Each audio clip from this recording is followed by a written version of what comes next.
जो घर पहले खंडहर थे वे अब नए दिख रहे थे। हवा में पुरानी समय की आवाजें गूंज रही थीं, मिट्टी के बर्तनों की खनखनाहट, बैलगाड़ियों की आवाजें, लोग बातें कर रहे थे। ये क्या हो रहा है?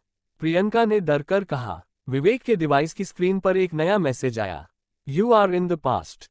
तुम अतीत में आ चुके हो। टीम गांव के समय में पीछे चली गई थी। वे अब 100 साल पुराने गांव में थे। उन्होंने देखा कि गांव के लोग साधु को मारने की तैयारी कर रहे थे। वही साधु जिसने गांव को शाप दिया था।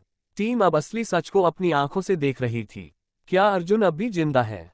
तभी सिद्धार्थ ने पीछे मुड़कर देखा। अर्जुन अब उनके साथ नहीं था।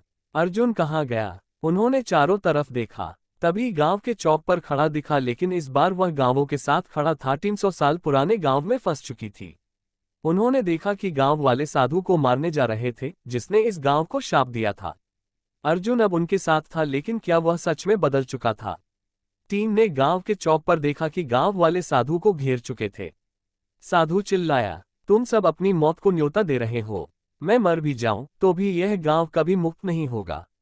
लेकिन गांव वालों ने उसकी बात अनसुनी कर दी। उन्होंने उसे मंदिर के पास पुराने कुएं में धकेल दिया। जैसे ही साधु कुएं में गिरा, पूरे गांव में भूकंप आने लगा। मिट्टी हिलने लगी, घर गिरने लगे और आसमान में काले बादल छा गए। तभी अर्जुन चिल्लाया, ये सब फिर से दोहराया जा रहा है। सिद्धार्थ दौड़कर अर्जुन के पास गया और उसे झकझोरा। भाई, होश में आओ। तुम उनके साथ क्या कर रहे हो? अर्जुन की आंखें काली पड़ गईं। उसने धीरे से कहा, क्योंकि मैं हमेशा से यही था। टीम के होश उड़ गए। प्रियंका ने डायरी के आखिरी पन्ने को ध्यान से पढ़ा। उसमें लिखा था, जो भी गांव के शाप को तोड़ने की कोशिश करेगा वह खुद गांव का हिस्सा बन जाएगा। अर्जुन अब इस गांव का हिस्सा बन चुका था। बचने का आखिरी मौका। टीम समझ गई कि अगर वे अभी नहीं निकले तो वे भी इस गांव में हमेशा के लिए फंस जाएंगे। विवेक ने जल्दी से अपने टाइम डिवाइस को ऑन किया। अगर हम कुएं में कूदें तो शायद हम अपने समय में वापस जा सकें। लेकिन जैसे ही वे कुएं के पास पहुंचे, अर्जुन ने सिद्धार्थ का हाथ पकड़ लिया। भाई, तुम जाओगे लेकिन मैं नहीं। सिद्धार्थ की आंखों में आंसू आ गए। नहीं, हम सब साथ वापस जाएंगे।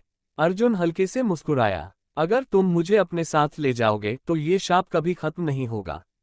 मैं अब सिर्फ अर्जुन नहीं हूं, मैं इस गांव का हिस्सा बन चुका हूं। टीम ने भारी दिल से फैसला किया। उन्होंने अर्जुन को आखिरी बार देखा और फिर कुएं में छलांग लगा दी। टीम फिर से अपने समय में लौट आए। गांव अब सुनसान पड़ा था, लेकिन अर्जुन अब वहां नहीं था। सिद्धार्थ ने अर्जुन की डायरी के आखिरी पन्ने को देखा। अब उसमें एक नई लाइन लिखी थी, मैं अब गांव का हिस्सा हूं और कोई और भी यहां आएगा